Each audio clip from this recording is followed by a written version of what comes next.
Shalom, selamat pagi Bapak Ibu yang kekasih. Selamat menikmati hari yang baru, hari karunia Tuhan. Senin, 11 April 2022. Seperti biasanya dari Bukit Sion, kita akan bersama-sama membaca dan merenungkan firman Tuhan yang beracu dari bacaan harian Toraja yang terambil dari Lukas 22 ayat 1 sampai 13. Sebelum kita membacanya, mari kita berdoa. Kami sungguh-sungguh bersyukur kepadamu ya Tuhan, karena setiap kasih sayang Tuhan, penyertaan dan pemeliharaan Tuhan selalu ada bersama-sama dengan kami. Terima kasih buat hari yang baru ini. Dan sebelum kami memulai segala aktivitas kami hari ini, kami rindu disapa oleh firman kebenaran Tuhan. Mampukan kami ya Roh Kudus, sehingga kami dapat mendengar firman Tuhan dengan baik. Dan lebih dari itu, kami boleh dapat mengaplikasikannya dalam setiap langkah kehidupan kami sebagai orang-orang yang percaya. Di dalam nama Tuhan Yesus, firman yang hidup, kami berdoa. Amin. Firman Tuhan dari Lukas 22 ayat 1 sampai 13. Hari Raya Roti Tidak Beragi yang disebut Paskah sudah dekat. Imam-imam kepala dan ahli-ahli Taurat mencari jalan bagaimana mereka dapat membunuh Yesus, sebab mereka takut kepada orang banyak. Maka masuklah iblis ke dalam Yudas yang bernama Iskariot, seorang dari ke-12 murid itu. Lalu pergilah Yudas kepada imam-imam kepala dan kepala-kepala pengawal bait Allah dan berunding dengan mereka, bagaimana ia dapat menyerahkan Yesus kepada mereka. Mereka sangat gembira dan bermufakat untuk memberikan sejumlah uang kepadanya. Ia menyetujuinya. Dan mulai dari waktu itu, ia mencari kesempatan yang baik untuk menyerahkan Yesus kepada mereka tanpa setahu orang banyak. Maka tibalah hari raya roti tidak beragi, yaitu hari di mana orang harus menyembelih domba Paskah. Lalu Yesus menyuruh Petrus dan Yohanes katanya, "Pergilah, persiapkanlah perjamuan Paskah bagi kita, supaya kita makan." Kata mereka kepadanya, "Di manakah engkau kehendaki kami mempersiapkannya?" Jawabnya, "Apabila kamu masuk ke dalam kota, kamu akan bertemu dengan seorang yang membawa kendi berisi air. Ikutilah dia ke dalam rumah yang dimasukinya, dan katakanlah kepada tuan rumah itu, 'Guru bertanya kepadamu, di manakah ruangan tempat aku bersama-sama dengan murid-muridku akan makan Paskah?' Lalu orang itu akan menunjukkan kepadamu sebuah ruangan atas yang besar yang sudah lengkap. Disitulah kamu harus mempersiapkannya."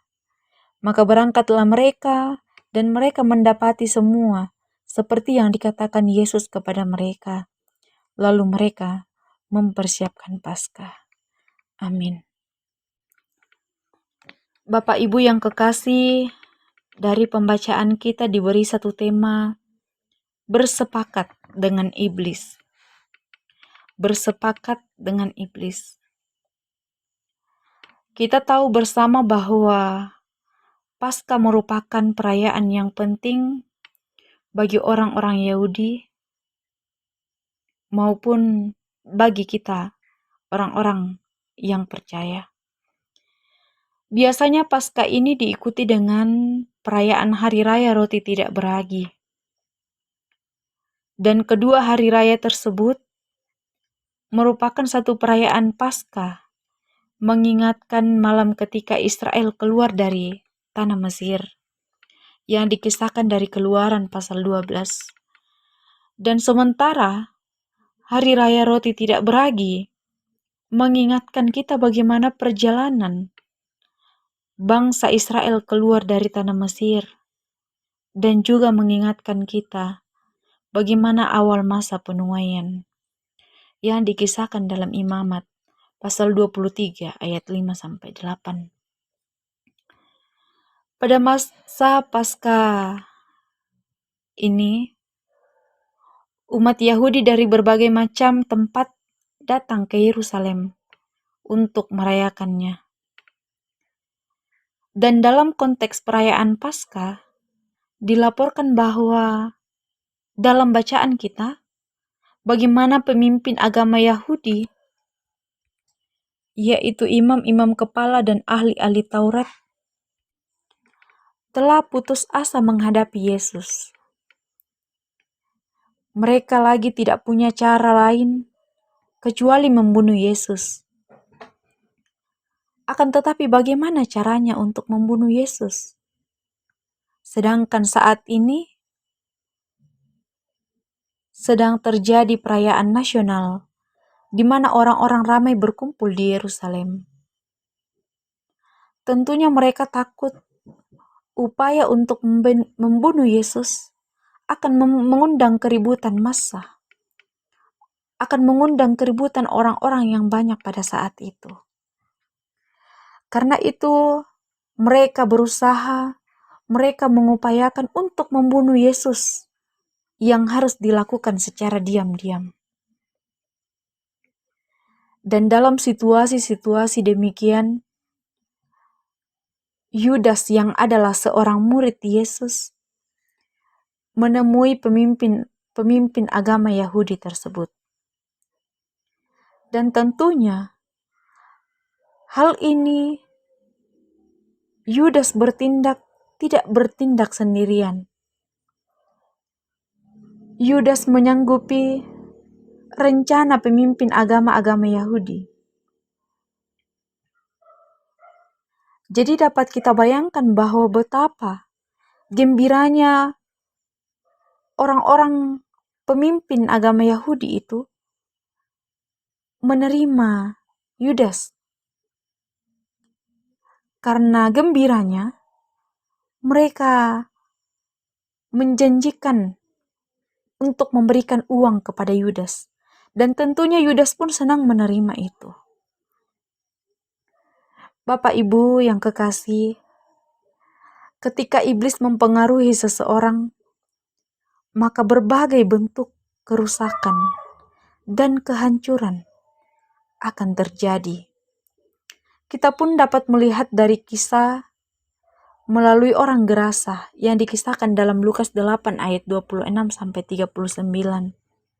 Di mana kita dapat melihat bagaimana orang gerasa yang kehidupannya hancur ketika iblis mempengaruhi hidupnya. Dan hal ini serupa dialami oleh Yudas, di mana iblis mempengaruhinya, yang membuatnya tidak segan-segan menjual guru yang selama ini dekat dengannya. Iblis sangat cepat mempengaruhi Yudas. Tentunya kita tahu bersama bagaimana kisah Yudas dan Yesus yang sudah lama bersama-sama. Tentunya banyak kisah yang sudah dilalui. Tentunya banyak pengajaran yang Yudas sudah terima dari Yesus. Namun secara singkat, hal itu hilang. Iblis mempengaruhi Yudas. Iblis bersepakat dengan Yudas untuk menjual gurunya yang selama ini dekat dengannya. Bapak Ibu yang kekasih, melalui peristiwa ini, kita dapat melihat bahwa bagaimana rencana jahat itu selalu cepat terlaksana. Dan kita dapat melihat bagaimana iblis secara cepat, secara gesit akan membantu rencana-rencana jahat.